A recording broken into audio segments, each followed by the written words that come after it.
Well, I've heard of the Nelson Creamery for years.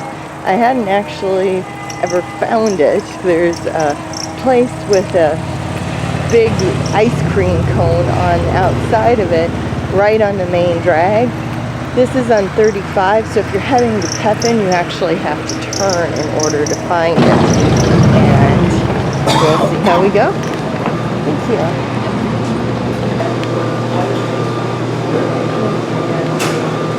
What should I get? Chocolate peanut butter, maple nut, sea salt caramel, chocolate, vanilla. Ugh, I don't know.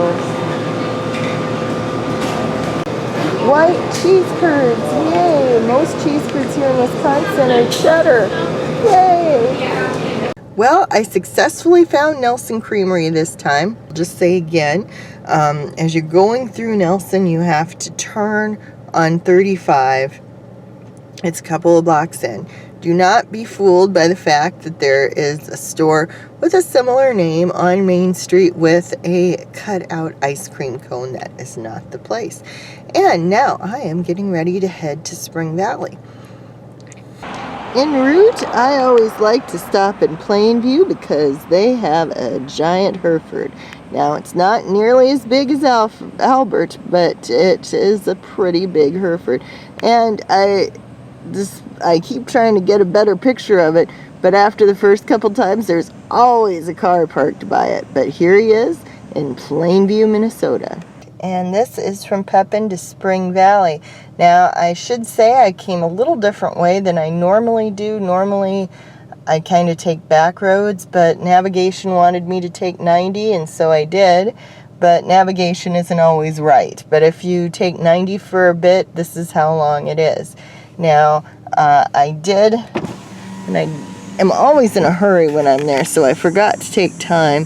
But I did stop at the Wilder Barn, and it is still there, and this, of course, is the museum. They do have two additional buildings, one of which is a house museum, not really a mansion, but kind of leaning that way with some displays, and that has the ag equipment. And honestly, I haven't had time to go through it for a couple times, and I'm not going to today either. The Ingalls Wilder Museum is in the Methodist Church, and this is the one that Laura and Manly would have attended while they were staying with his parents. If you don't know, Spring Valley's other claim to fame is that Richard Sears lived here, Sears of Sears and Roebuck.